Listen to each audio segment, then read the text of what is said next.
दोस्तों आज के एमपी टेट के वर्ग 2 के पेपर की बात करते हैं और वर्ग 2 का पेपर में आज क्या पूछा गया है और क्या क्या पूछा जा सकता है आने वाले पेपर में, इसके बारे में बात करेंगे।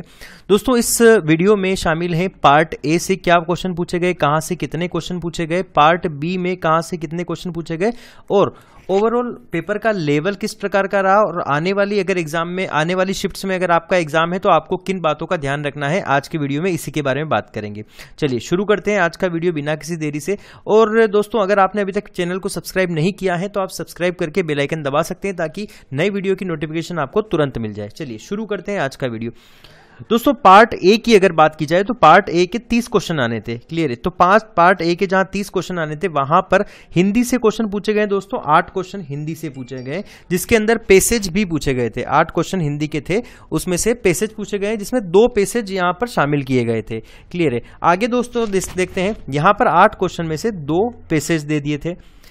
कंप्यूटर के क्वेश्चन दोस्तों नए देखने को मिले। अगर आपका एग्जाम आने वाली शिफ्ट में है तो आपको कंप्यूटर पर भी थोड़ा सा ध्यान देना पड़ेगा क्योंकि 3 क्वेश्चन यहां पर कंप्यूटर के देखने को मिले।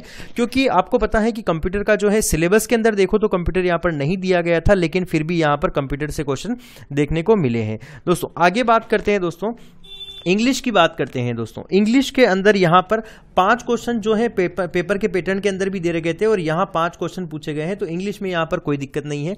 साथ ही दोस्तों रीजनिंग के क्वेश्चन की बात की जाए तो यहां पर अगर मैं बोलूं आपको सिलेबस के अंदर क्या था, तो सिलेबस के अंदर आपके पास जीके के साथ में आपको करंट अफेयर दे रखा था, जो समसामयिक घटनाक्रम था वो करंट अफेयर था, ठीक है। साथ ही दोस्तों तार्किक एवं आंकिक योग्यता करके वहां पर सब्जेक्ट था, मतलब आपके पास लॉजिकल रीजनिंग थी, एक तरह से लॉजिकल एंड एनालिटिकल जो है रीजनिंग थी।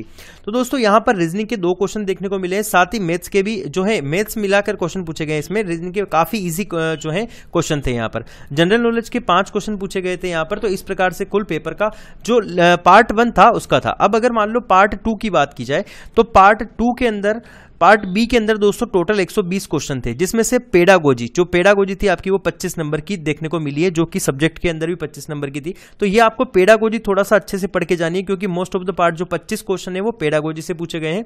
साथ ही अगर इंग्लिश लिटरेचर की बात की जाए तो लिटरेचर से 15 क्वेश्चन पूछे गए हैं, जो शेक्सपियर का जो शेक्सपियर से भी क्वेश्चन आए थे उसके जो है टॉपिक से क्वेश्चन आए थे यहाँ पर, तो 15 क्वेश्चन यहाँ से पूछे गए हैं।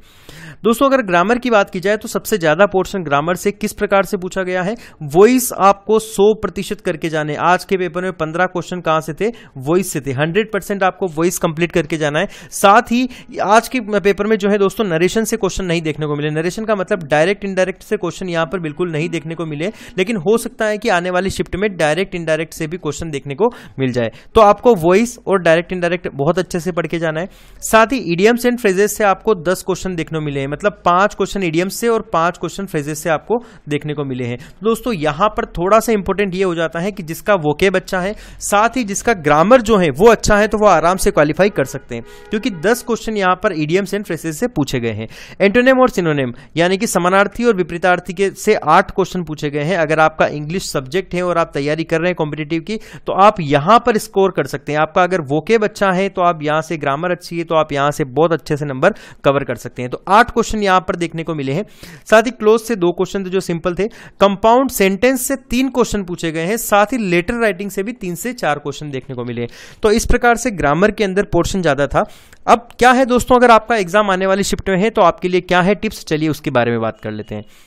अगर दोस्तों टिप्स की बात की जाए तो सबसे पहले आपका अगर इंग्लिश का अगर पेपर है तो दोस्तों आपको कम से कम दोस्तों जो है सबसे ज्यादा अगर बात की जाए तो सबसे ज्यादा आपको ग्रामर पर फोकस करना है।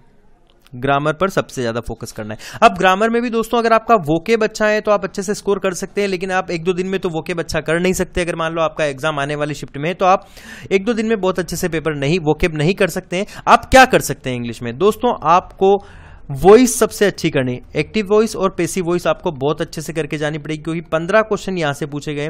साथ ही दोस्तों इस पेपर में नहीं पूछे गए हैं डायरेक्ट इनडायरेक्ट नरेशन नहीं पूछे गए, लेकिन फिर भी आपको नरेशन बहुत अच्छे से करके जाने पड़ेंगे क्योंकि हो सकता है कि आने वाली शिफ्ट में आपको नरेशन से 15 या 10 क्वेश्चन देखने को मिल जाए। तो दोस्तों ये आपके लिए बहुत खास बात हो गई थी। साथ ही दोस्तों एंटोनिम और सिनोनिम इनको आप थोड़ा बहुत तो कवर कर ही सकते हैं, इनको भी पढ़ के जाइए। साथ ही अगर मैं जो मोस्ट ऑफ द आपको फोकस करना है वो है आपके पास दोस्तों idioms and phrases, idioms and phrases. तो ये आपको बहुत अच्छे से कवर करके जाना है क्योंकि मोस्ट ऑफ द क्वेश्चन जो है वो यहां से बन रहे हैं।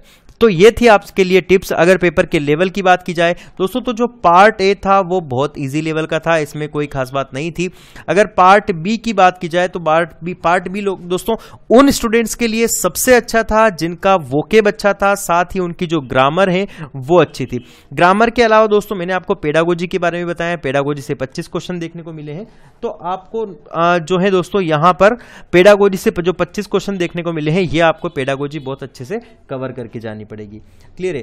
तो यहां पर दोस्तों एक और बात बताऊं दोस्तों, यहां पर पार्ट ए में मैंने एक बात यहां पर छोड़ दी थी। यहां पर सीडीपी से भी क्वेश्चन पूछे गए हैं, वो 8 क्वेश्चन यहां पर पूछे गए हैं, 7 से 8 क्वेश्चन यहां पर ये देखने को मिले हैं। क्लियर है? जो चाइल्ड डेवलपमेंट एंड पेडागोजी जो है यहां से आपको 8 क्वेश्चन देखने को मिले हैं। तो इस टाइप से दोस्तों यहां पर आपके पेपर का पैटर्न था और पेपर का लेवल था। दोस्तों अगर आपकी आने वाली शिफ्ट में एग्जाम है तो आप हमारे इंस्टाग्राम पर कोई भी डाउट है तो पूछ सकते हैं। साथ ही स्टडी विद नील चैनल को सब्सक्राइब कर सकते हैं ताकि एमपी टेट से संबंधित जितनी भी जो है लेटेस्ट अपडेट है वो आपको और पेपर रिव्यू के साथ में मिलती रहेगी। साथ ही आप डिस्क्रिप्शन में लिंक दिया गया है, वहां से टेलीग्राम चैनल ज्वाइन कर सकते हैं।